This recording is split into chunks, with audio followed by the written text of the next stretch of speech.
Ted Cruz is with us. Senator, look, I want to start with this. She wrote once that every judge has a personal hidden agenda.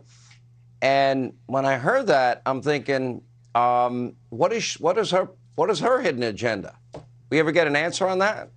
Well, no, and when it came to critical race theory, she didn't want to answer the question. She claimed she didn't really know what it was or what it contained. Of course, she had previously given a speech at a law school where she said that sentencing, what judges do, involves critical race theory. And I got to say, there was a lot of discussion about her record when it concerns sexual offenders, and in particular, sexual predators targeted at kids. As you just played, I asked her about what she wrote in law school that suggested that the laws that many states have passed providing for civil commitment for violent sexual predators, that those laws are unconstitutional. And you know, we went through every single case that she's presided over as a district judge where the defendant was convicted of possession of child pornography. Every case that she had discretion in, she consistently sentenced the defendant to substantially below the sentencing guidelines and substantially below what the prosecutor asked for over and over and over again.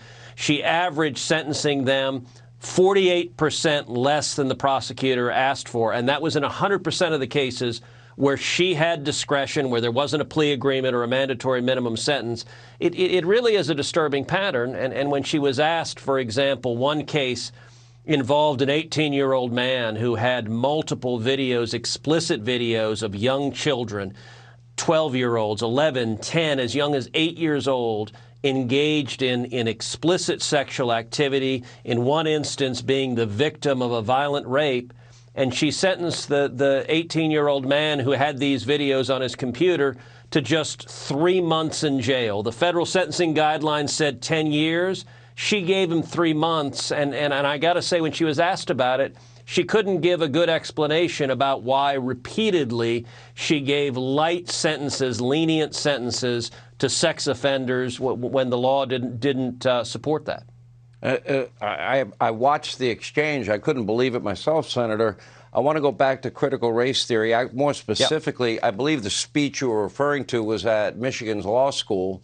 Yes. And she had praised the 1619 Project, which argues fundamentally that the U.S. is a racist country. And in that speech, correct me if I'm wrong, did she not make clear that judges that she believes should consider CRT in sentencing?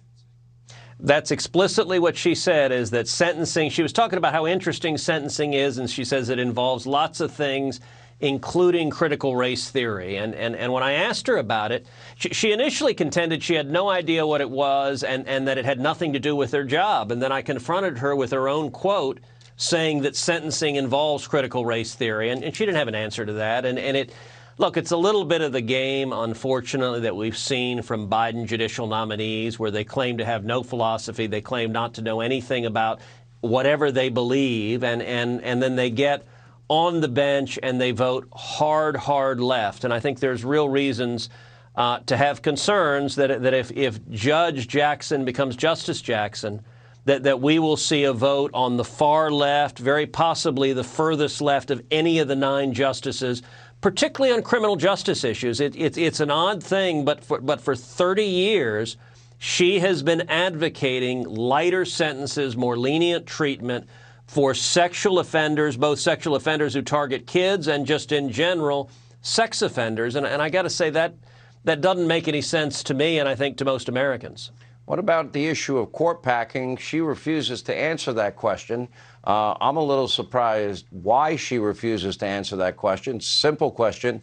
She says it's a policy issue. Do you see a constitutional question involved? Well, there's not a constitutional barrier to packing the court. Congress has the authority to alter the number of justices, and over the years Congress has. But for over 100 years, it's been set at 9. The person who she's been nominated to replace, Steve Breyer, has said we should stay at 9. Ruth Bader Ginsburg, who passed away just over a year ago, she said it should stay at 9. And so Judge Jackson just doesn't want to answer it. And I think part of the reason she doesn't want to answer it is the people who are actively supporting her nomination, the people who lobbied the Biden White House for her nomination, the people who have devoted and pledged over $1 million to a campaign in support of her nomination. They're the radical extreme left. They've described the Constitution as, quote, trash, and they're the ones pushing the campaign to pack the Supreme Court. And so Judge Jackson did not want to address a view one way or the other on the question. I noticed there is a great difference between, say, the way Democrats treat Republican nominees to the court. I'll name a few names: Robert Bork, Clarence Thomas, Justice Kavanaugh more recently. Do you see any of your Republican colleagues, like Lisa Murkowski, I assume, Mitt Romney, and the usuals, supporting her nomination? Look, I think it's certainly possible. I think the names you suggest would not shock me to see them vote in favor of this confirmation. I hope that they don't do that, but on any close contested political issue, you can see them casting a vote with the Democrats. What I hope every Republican does, and for that matter, what Democrats ought to do, is look to her record and ask, is this a justice that would defend the Constitution? As you know, the book I wrote 2 years ago, One Vote Away, How a Single Supreme Court Seat Can Change History, that outlines how free speech, religious liberty, the Second Amendment, they all hang in the balance, and we ought to ask, would this justice protect our constitutional rights? Well, do they believe in co-equal branches of government, or do they believe they can legislate from the bench? Do they believe in the Constitution or not? Pretty simple questions, important principles, and all we get are prepared talking points in many hearings. That's what I felt like we were getting today. Senator, thank you. Good to see you. Coming